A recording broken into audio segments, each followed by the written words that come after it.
Mesdames et messieurs, bonjour. Alors vous connaissez Daniel, hein, vous l'avez déjà vu dans d'autres vidéos. Les vidéos où on fait les clowns au parc des Moulins. Donc aujourd'hui, Daniel nous a fait le plaisir de venir à cette exposition pour nous retrouver avec Marc-Éric Vincent. Puis là, on est juste nous deux.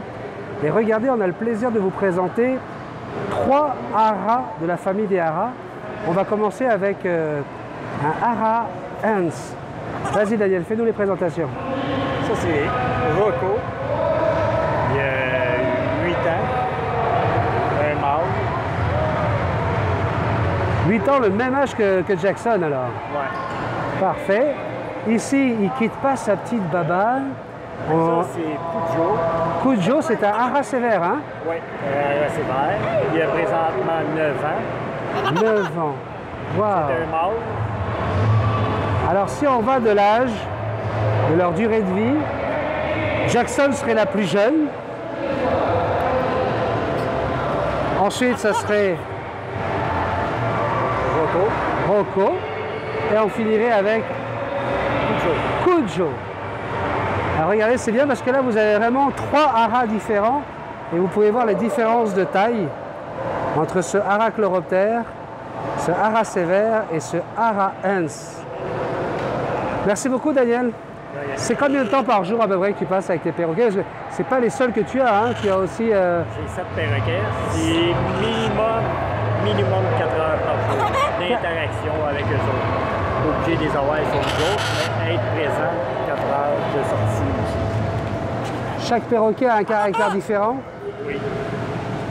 Et est-ce qu'on a un petit préféré quand on en a plusieurs comme ça, ou on essaie de leur donner le même amour à tous?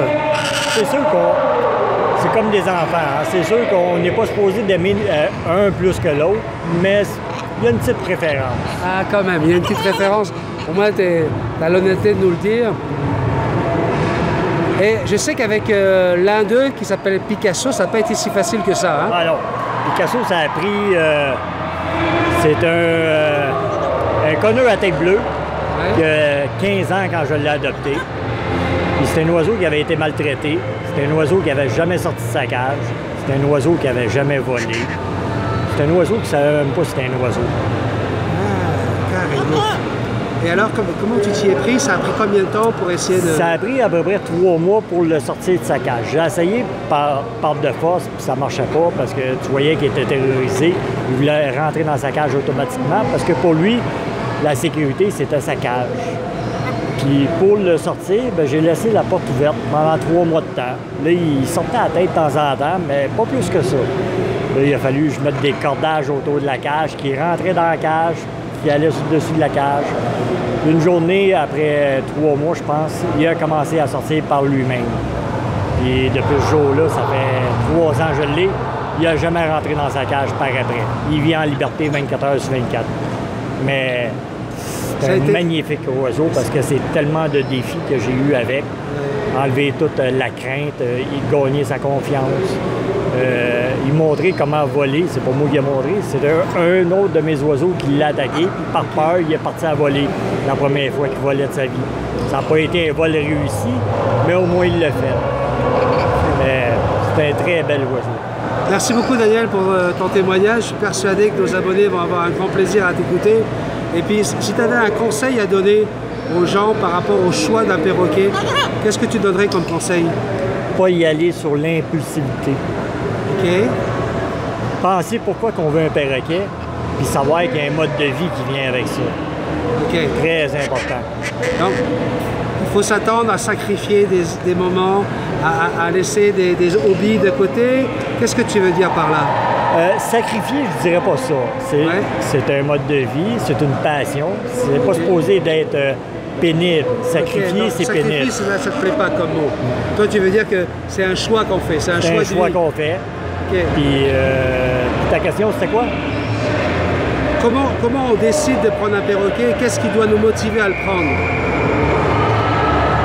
Il faut penser qu'on va l'avoir plusieurs années. OK. Puis... est-ce qu'il y a des perroquets qui correspondent plus à des personnes que d'autres? Oui. Parce que toi, tu en as plusieurs, ils sont différents. Oui. Est-ce que tu penses qu'il faut avoir des perroquets qui vont mieux avec certaines attitudes, certaines personnes? Oui, ben si tu es une personne hyperactive, tu n'iras pas te chercher, mettons, un hara. Tu vas l'étourdir. OK. Ça prend quelqu'un de calme, reposé. OK. C'est sûr que le perroquet qu'on va choisir va y aller avec notre trait de caractère aussi. Il faut s'informer sur la personnalité du perroquet, ses habitudes, son comportement. Il faut toujours, avant d'adopter un perroquet, il faut beaucoup prendre l'information, il faut poser des questions. Parce que quand on adopte un perroquet, normalement, c'est pour la vie. Puis ça vit très longtemps. En moyenne, c'est comme ceux-là, c'est 40 ans. C'est 40 ans qu'il faut tes aides. Puis quand tu es rendu à un âge avancé, il faut que tu penses qu'il y a une succession qui va avec ça. Il faut que tu penses à ça. Merci beaucoup, Daniel, pour ton témoignage.